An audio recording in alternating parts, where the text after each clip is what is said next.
আসসালামু আলাইকুম, সবাই কেমন আছেন? আশা করি সবাই ভালো আছেন। আলহামদুলিল্লাহ আমিও ভালো আছি আপনাদের দোয়ায়। আজকে আমাদের বাসায় খাবার নিয়ে চুজ চলতেছে। আমি হাঁস নামাইছিলাম রান্না করার জন্য, তো আমার হাজব্যান্ড এটা রিজেক্ট করে দিয়েছে, বলছে যে আজকে ওয়েদার অনেক গরম, আজকে হাঁস খাওয়া যাবে না। তো আজকে টমেটোর টক রান্না করতে বলছে, তারপর ফ্রিজে মাছ আছে, মাছ রান্না করছে। কিন্তু ফ্রিজে আমি মাছ খুঁজছি, মাছ যেটা রান্না করতে বলছে ওইটা নেই।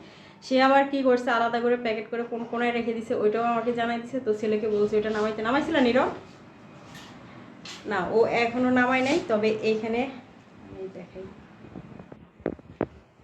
এখানে হাঁস ভিজিয়ে রাখছি। আর এখন ফ্রিজ থেকে দেখি কোথায় কি রাখছে। সাদা বাটিতে মাছ রাখছে, এই যে সাদা বাটিতে মাছ। এখানে 3 পিস মাছ, তারপরে একটু চিংড়ি মাছের পেস্ট আছে। চিংড়ি মাছের পেস্টটা আমি পুরোপুরি চিংড়ি মাছের পেস্ট বানাইনি, এটার আমি বাটনায় একটু বাইটে আদা থেতলো করে দিয়েছিলাম। এটা অবশ্যই নীরবের রিকোয়েস্টে করছি, কারণ এর আগের বার পুরো ব্লেন্ড করে ফেলছিলাম, তো ওইটার নাকি স্বাদ হয়নি।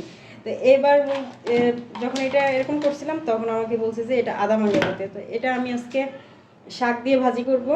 আর এখানে 3 পিস মাছ আছে, এই 3 পিস মাছ আমি পেঁয়াজ দিয়ে ভুনা করবো, আর রাতে একটা কিছু করে নেবো আর এখন এটা আমি পানিতে ভিজিয়ে দিতেছি।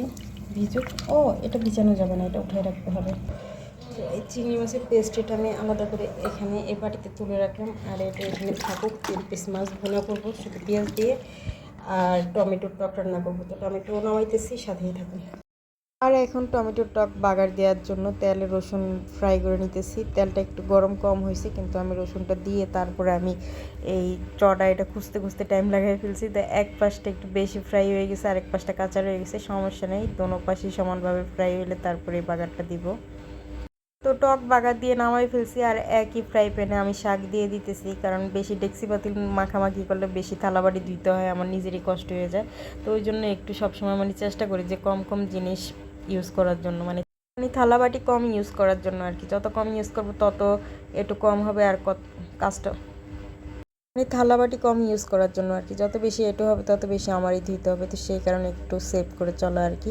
তো শাক দিয়ে দিছি, এখানে পেঁয়াজ কাঁচামরিচ দিয়েছি। কাঁচামরিচ একদম ফরিঙ্গা মরিচ হয়ে গেছে, আমাদের আঞ্চলিক ভাষায় বলে কাঁচামরিচ শুকনা যেটা শুকিয়ে যায় ওইটা বলে যে ফরিঙ্গা মরিচ। তো ফরিঙ্গা মরিচের মতো হয়ে গেছে। তো আজকে এই কাঁচামরিচ কাটার সময় আপারে অনেক বেশি মনে পড়তেছিল, তারপর আবার মন থেকে মুছে ফেললাম, কারণ এখন যা পরিস্থিতি এইসব কথাবার্তা বললে পরে দিয়ে আবার নিজের উপরে বিপদ চলে আসবে, তাই আর বিপদ টিপদ চাই না। তো যেভাবে জীবন চলতেছে ওইভাবেই চলি সাধারণভাবেই। আর ওই যে চিংড়ি মাছের পেস্ট ওইটাও দিয়ে দিছি শাকের মধ্যে, একেবারে সুন্দর করে নাড়াচাড়া করে নিতেছি, মিক্স করে নিতেছি। আর এইভাবে না কলমি শাক দিয়ে তারপরে চিংড়ি মাছ দিয়ে একদম দেশি গুঁড়া চিংড়ি মাছ যেটা আছে না ওটা দিয়ে ভাজি করলে, আর দেশি কলমি শাক যেটা আছে যেটা পানির মধ্যে হয় ওইটা একদম চুরি চুরি করে কুচি কুচি করে ভাজি করলে ওটা দিয়ে যে 2-3 প্লেট ভাত খাওয়া যায়, অন্তত পক্ষে আমি খাইতে পারি, আর কেউ খাইতে পারুক বা না পারুক। আমার কাছে এইভাবে শাক ভাজি করলে অনেক বেশি মজা লাগে। তবে পুঁই শাকটা আমার কাছে অত বেশি একটা ভালো লাগে না। পুঁই শাকটা ভালো লাগে একটু ডাল দিয়ে ভাজি করলে বা এমনি নর্মালি ভাজি করলে। তো শাকটা আমি মজাইতে দিছি, ওটা মজানো হয়ে গেছে। শাকটা আমি তুলে রাখছিলাম একটা বাটিতে, তারপর কড়াইতে একটু রসুন বাগার দিয়ে তারপরে আবার শাকগুলো ঢাইলা দিলাম। কিন্তু শাকটা ওই যে একটা সময় যখন ভাপে দিয়েছিলাম একটু বেশি টাইম হয়ে যাওয়াতে কড়াইয়ের তলায় লেগে গেছিলো। তো যাই হোক, ভাজিটা কিন্তু সেই মজা হয়েছে। তো আল্লাহ হাফেজ, ভালো থাকবেন।